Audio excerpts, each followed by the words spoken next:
In 1813, the Foreign Secretary William Wilberforce told the British Parliament that they were morally obliged to change what he called India's dark and bloody superstition for the genial influence of Christian light and truth.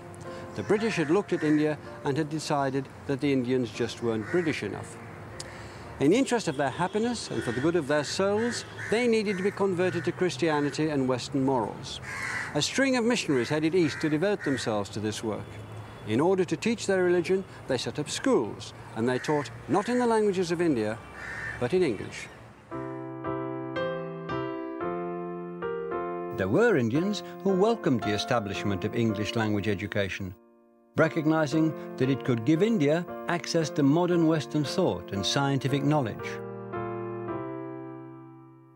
But what happened next went beyond education. A new English language policy changed Indian society and its relationship with the British forever.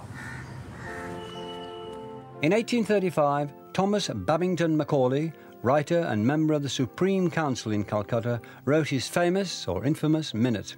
In it, he laid out why he thought the teaching of English, rather than any Indian language, should become official government policy. He summed up, "The dialects commonly spoken among the natives of this part of India contain neither literary nor scientific information, and are, moreover, so poor and rude that it will not be easy to translate any valuable work into them. The claims of our own language it is hardly necessary to recapitulate. It stands preeminent even among the languages of the West. I think it clear that it is possible to make natives of this country perfectly good English scholars, and to this end, our effort ought to be directed." Today, that sounds astonishingly patronizing. It sounded so to many at the time. English would be the imperial language of India. There were some who welcomed it and saw it as a window to a bigger world, and they still do. Others who resented it as an intolerable imposition, and they still do. This English education would only ever be for a minority of Indians. Macaulay's intention in creating these good English scholars was to create a new class of Indians whose knowledge of the English language and ideas would make them loyal to their colonial rulers. A class who, he said, would be interpreters between the few thousand British in India and the millions whom they governed. These were the clerks of the Indian civil service, who are known here as writers. This huge building behind me, the Writers' Building, was constructed to house them. From here, hundreds of thousands of instructions dealing with law, finance, health, commerce, and the nuts and bolts of government were issued in English. From here, the British, through English, ran India. As the 19th century progressed, the vast continent was opened up. British colonizers, engineers, surveyors, doctors, planters invested their lives in the adventure.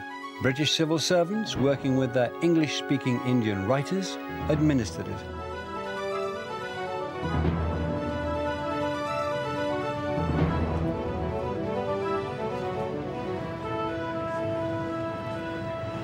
Without the English-speaking bureaucracy, there'd have been no Raj, a word meaning rule or kingdom, taken from the Hindi. English was institutionalized now in India. It was part of the fabric of government. It was the language of preference, the language of prestige, and English, as often, was changed by this encounter. I stand under the shoes of my client and only seek to place my bone of contention clearly in your... Over time, the English spoken by Indians became a particular ornate form. Babu English, it was called.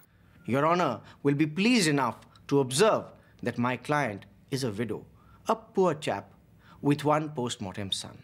The language was often taught by Indian to Indian, with no British ear to check its proliferation of florid phrases. Their relationship is only homeopathic, so the misty arguments of my learned friend will not hold water. The English spoken by the British also changed.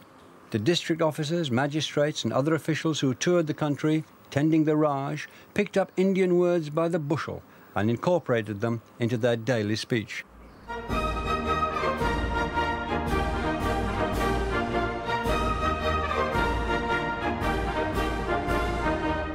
The British Army particularly relished picking up Indian words. They prided themselves on being able to bolo the Batatora, meaning to speak the lingo a little. Or perhaps they were banged up to the eyeballs, stoned on bang, in which case they might need a word with the Amen Wallah, the chaplain, and find themselves facing Tori Pichi, which meant delayed repatriation, and was taken from the Hindi words for a little later.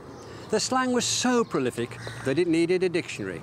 In 1886, this great glossary of Anglo-Indian colloquial words and phrases was published, almost 900 pages of it.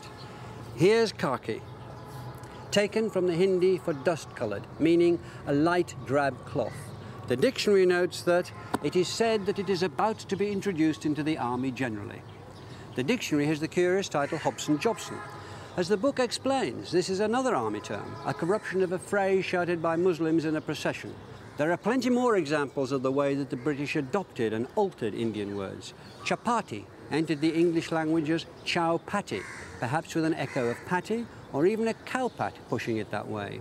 The Indian plant cowanch, which has irritating hairs, became cowich, and the fish kakap became cock-up. Allahabad became known as Isle of Bats. Bazikana, stale food, or yesterday's dinner warmed up, became brass knocker. Brinjal, aubergine, became brown jolly. And the great killer, cholera morbus in Latin, became the very English Corporal Forbes.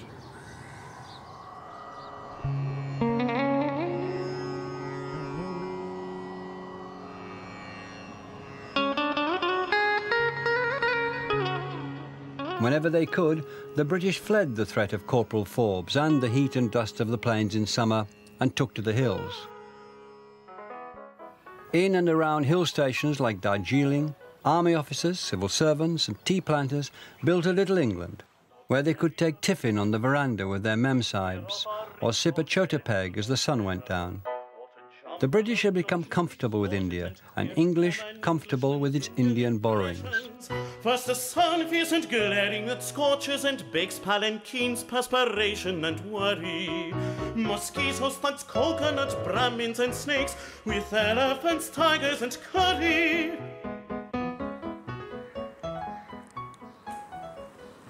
But while the English enjoyed their dominion, the seeds of Indian nationalism were being sown in meetings in this room and rooms like it, where the pioneers of Indian independence used to gather. Nehru himself, the young Nehru, used to come to this room. This was the unlooked-for fruit of Macaulay's Minute and the education policy that had brought the English language to the Indian people. As well as words, they'd taken on ideas, Western ideas of democracy, self-government and freedom. And English had not only given them the theory, it had given them the language to communicate it to the world. Rudyard Kipling noted that many Indians claimed that they could run their own country, and that some Englishmen believed them, but only because the Indians put their case in what he called beautiful English, which made it sound credible. Kipling dismissed Indian independence as no more than a pretty idea, but it was more. It was persistent.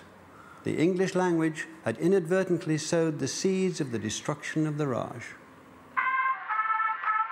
The British didn't see it coming. When the Viceroy, Lord Curzon, choreographed a spectacular Durbar to celebrate the accession of Edward VII in 1903, India was still the jewel in the crown of the British Empire, and what or who could possibly dislodge it?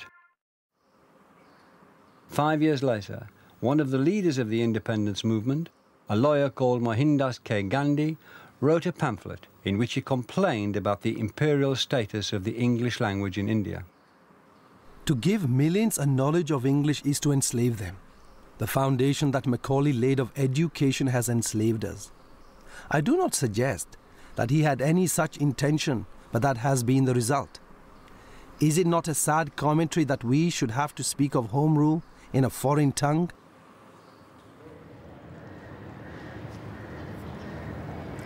What's fascinating is the idea that language can enslave a people. The British didn't much have slavery on their minds at that time. What concerned them was building a new symbolic capital, more than 1,000 miles away from here, to be designed by Sir Edwin Lutyens, a New Delhi. Had they still taken an interest in Indian languages and customs, they might have come across the proverb which said that anybody who tried to build a new capital at Delhi was doomed. It had happened 6 times already. It happened to the Raj. the Raj would be lost, and with that loss would come a move to oust English from India altogether.